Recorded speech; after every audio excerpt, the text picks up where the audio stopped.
I'm Ray. And I'm Jenny, who are Rubber Family Reviews, and today we are, well, showing off our wall of shame. We get to sit closer because there's a lot of them. We're also going to talk about a challenge we have for ourselves because we're about to, take a long trip down to the lower 48, as Alaskans call it. And I guarantee you we're coming home with games. So the goal is, right now, today, it's May 15th, right? Yes.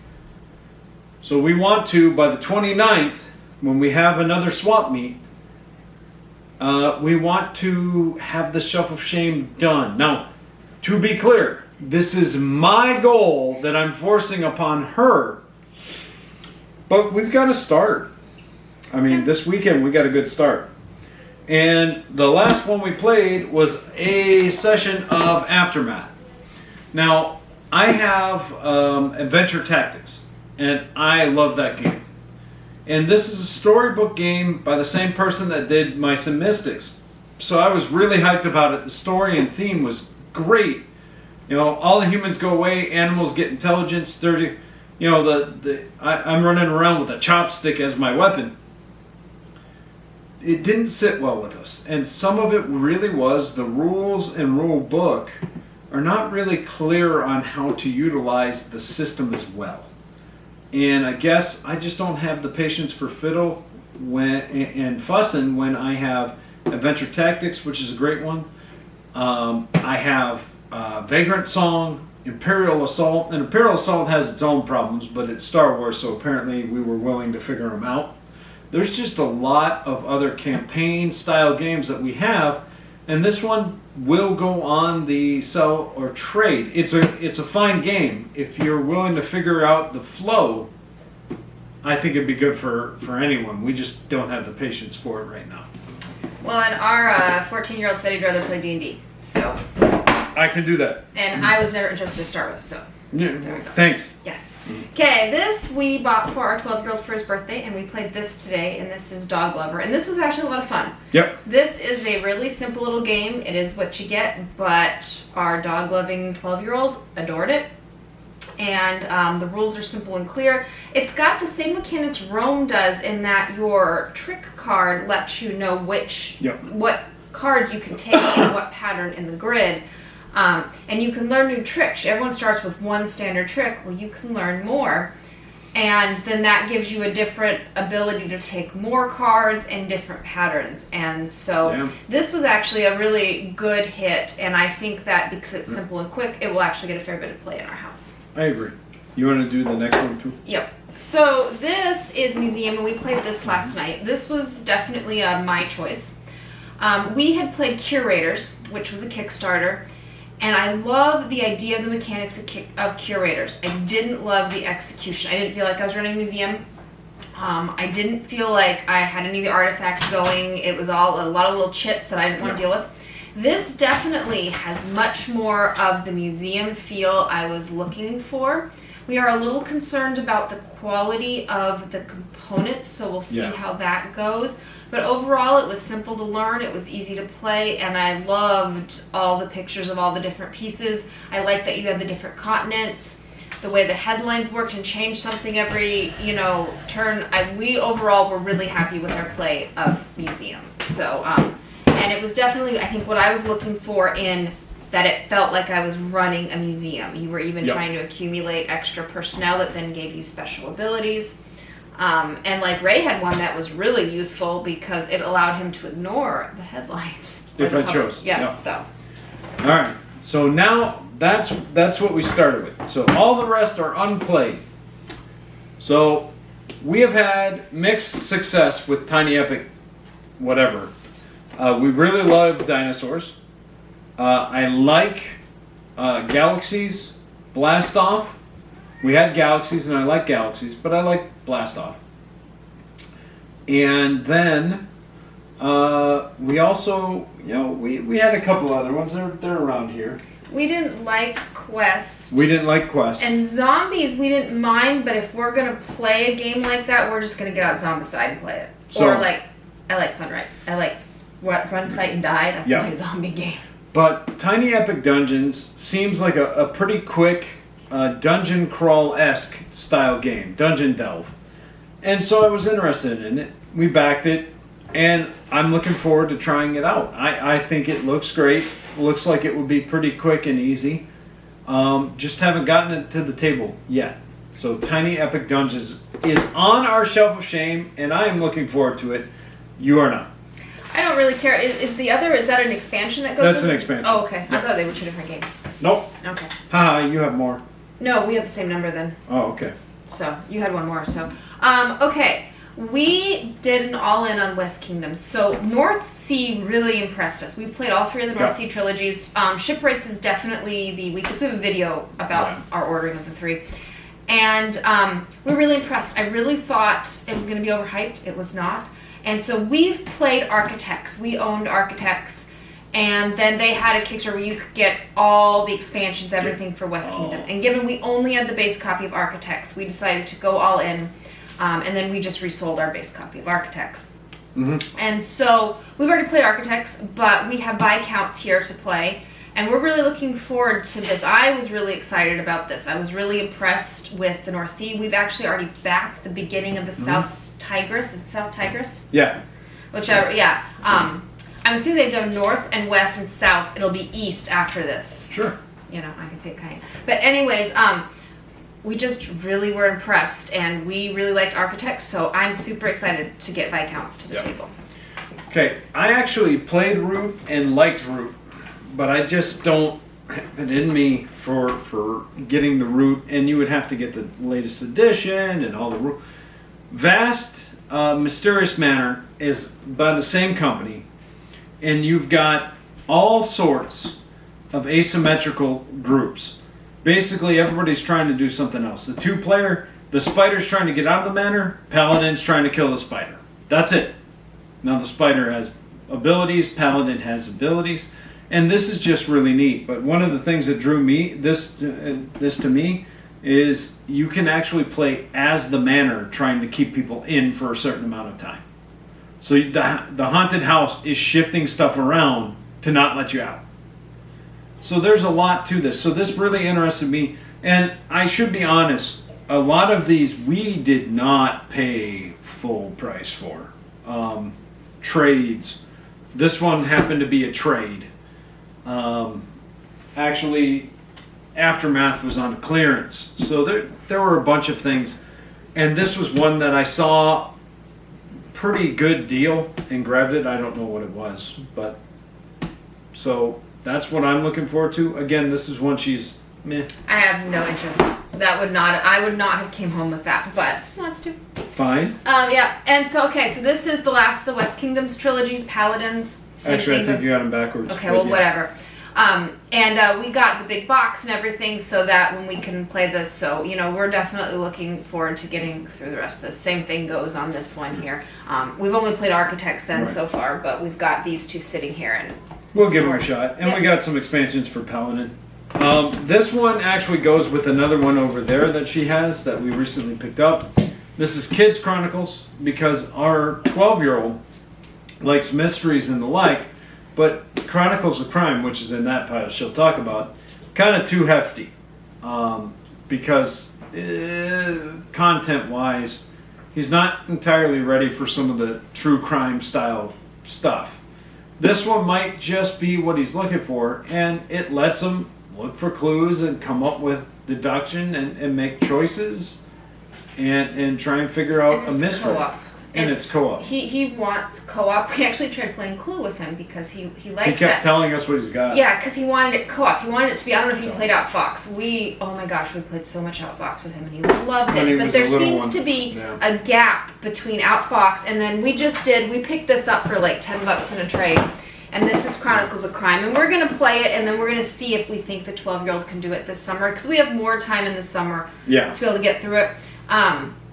Semester ends. We both work for universities and colleges. And so now is the time to push through it. Yeah, both these are Lucky Duck games, actually. Yep. Well, so we'll see here. Because we're hoping between these two, maybe one or both will hit with him. Yep. Chronicles of Crime is highly rated, so we're kind of looking forward to trying that. But we're looking for that co-op kind of mystery. and we've tried different ones. I've looked at Sherlock Holmes a lot, but I know Sherlock Holmes is not going to happen yet. So eventually, one of those days. This one's a weird one. Okay, so I saw it and I thought it was good. This is Gugan, the Deluxe Edition, which again, I had an opportunity to get it reasonably priced, and made an offer, and they were kind enough to take it. Gugan is by Andreas Stedding, who did Hansa Teutonica. Hansa Teutonica was on my Grail game list, and we finally got a copy of it, and then they put out the big box. But this is the same design, so I watched several reviews and watch it played, and I was looking for it because this sounds like a really interesting game with some different mechanics. Again, this one I think you are better than with like Vast or Tiny Epic Dungeons. You're way more interested in this than those. Yeah, this one, we watched it, this one definitely I have much more interest in than some of the other ones he's picked. Aftermath Day, for instance, I could have told you I wasn't going to like it before you opened the box. But this one I think I could end up really liking, so yep. This one is. Alright. Okay, this is definitely, again, this is when we got really cheap. We like GMT games. Yeah. We like $37. I'm not even sure we paid that much because I think we bought it from someone else. Or did we pay? No, this one we bought. Okay. Well, anyways, so, we're looking at this because I really like the history games. Mm-hmm. And we'll see, this is, though, a very heavy game. It might be too heavy for us, so... It's in the same vein as 1960 and... Excuse me, that was yawning, and I'm not getting rid of that. 1960 and Twilight Struggle. When we have and like both 1960 and Twilight Struggle. So we'll see how, we think of this one, but in general, I tend to like the history games. I don't like the war games.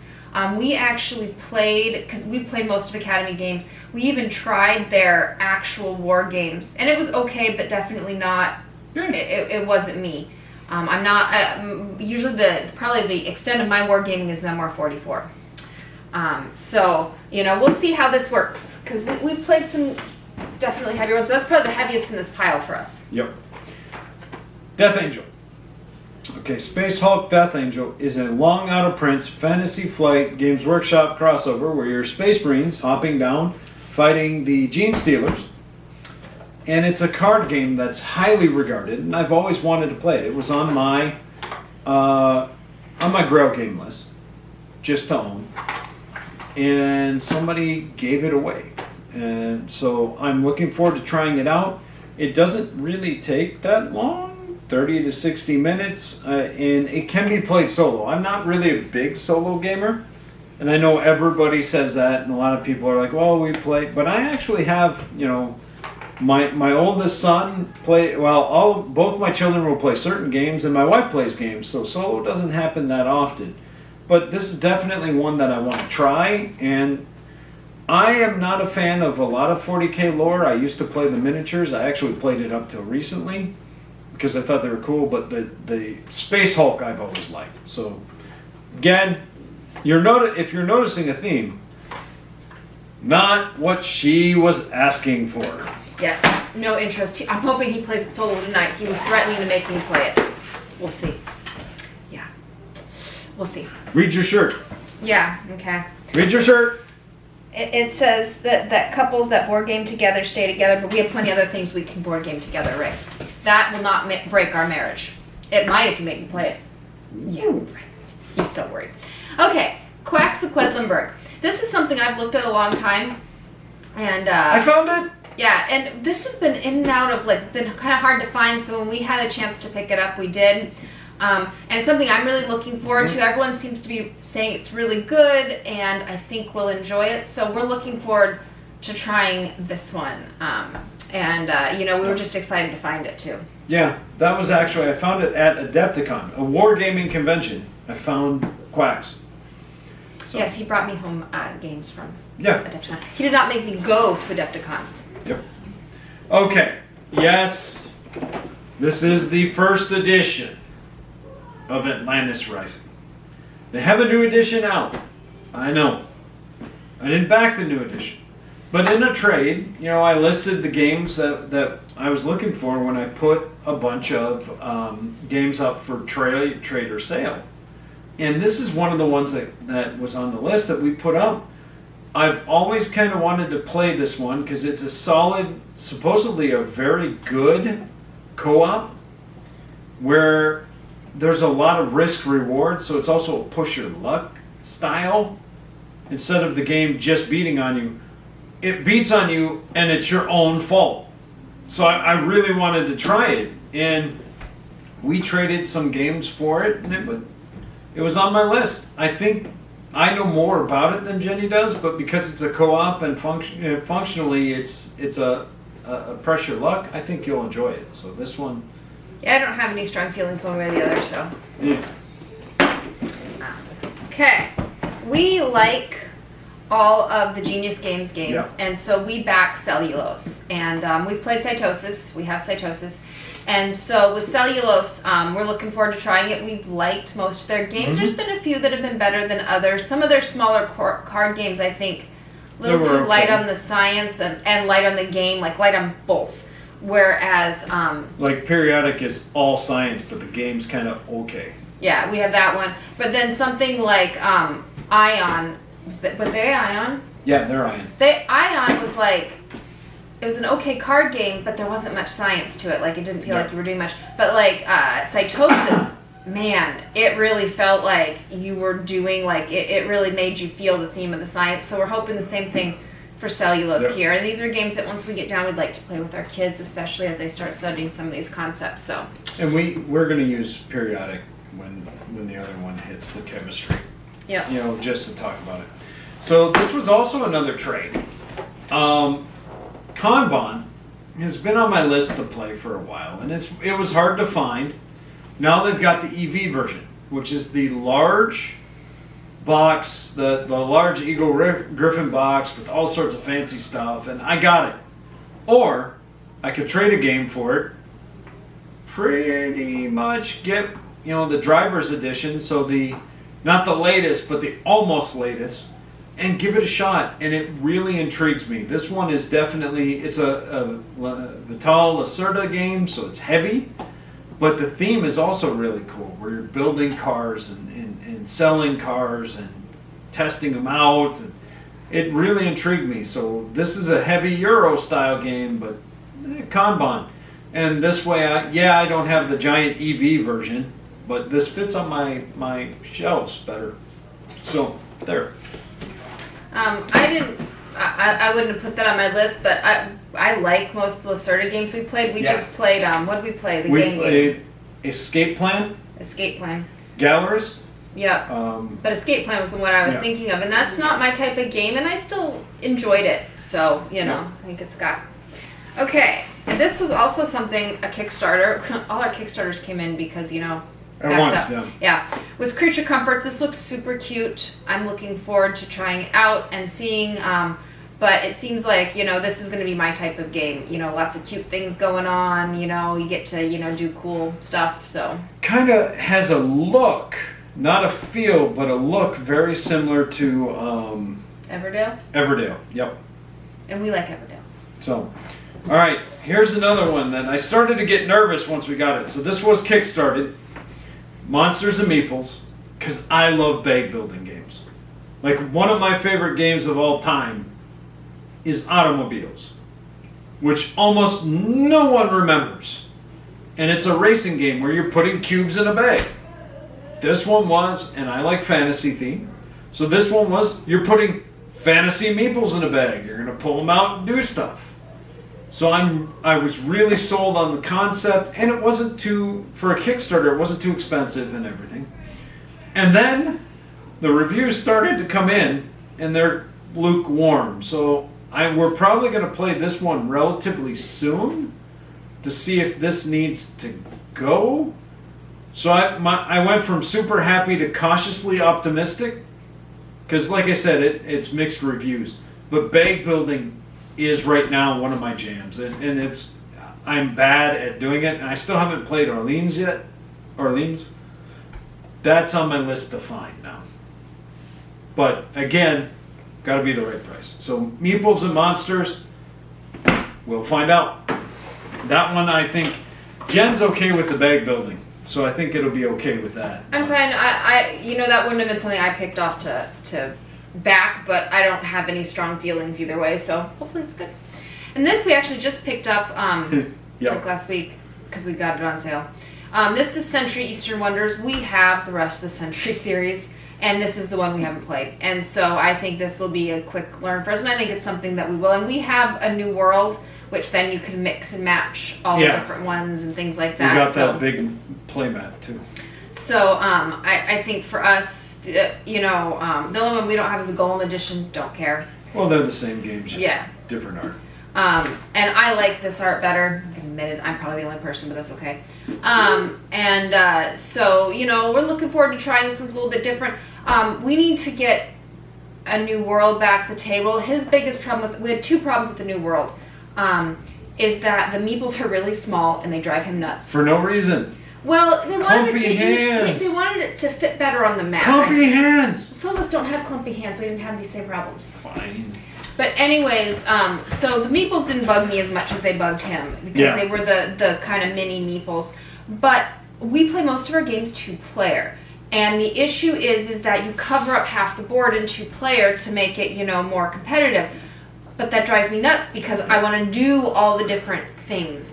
But this one should be different. It should be different, and what I'm hoping, what I'd like to do is I'd like to get Century to the table with the full complement so that I can see the whole board. Yeah. Because then I think I will. But we love how it works is that, you have to pretty much put more meeples than's already there. But you can still do it. But you can still do it. That's not Eastern Wonders. We don't know about Eastern Wonders. We don't know, but she's talking about a new world. Yeah, I'm talking about a new world. But we love the mechanics of that one. No. So anyways, and I know that you can mix this one and Century Spice Road, which we already have, as part of it, and you can kind of play the whole thing. So I'm hoping that works. So he's counting all our piles. Let's see, I've got 1, 2, 3, 4. I've got 4 back here, Ray. Okay. So 16 left. Yeah. Okay. 15 if he gets his solo playing tonight. I think she's volunteering. Yeah. Can we play something else? All right, thank you, We got lots of everybody. good choices. We do have lots of good choices, but this one, look, it's even open. Yeah. This one was free. We're going to do some punching, and we'll have to let you know when we're done what we think of all this stuff. Yep. We'll see. We'll do quick 1-minute reviews of each of them when we're done. Yeah. So we'll see. We'll see how many we get through by the 28th, and we'll make a video, and you can see how far we got. He's told me he's going to game with me on weeknights. Now, see, the reality is that I'm a night owl. He is not. I game with you on nights. It just can't be anything greater than, a dice chugger. Yeah. So usually on weeknights, if we play anything, we play something like Age of War. And so he says we're going to play these on weeknights. We'll see what happens. You know what? She's a doubter. But the semester's over. Goodbye, everybody. I'm gonna let you go. I'm gonna give her a hard time. But this is the Shelf of Shame where we're at. I think there's some real gems here, and I think there's things that we're probably gonna shift out. But I think it'll be at least a fun run. Talk to you later. Bye.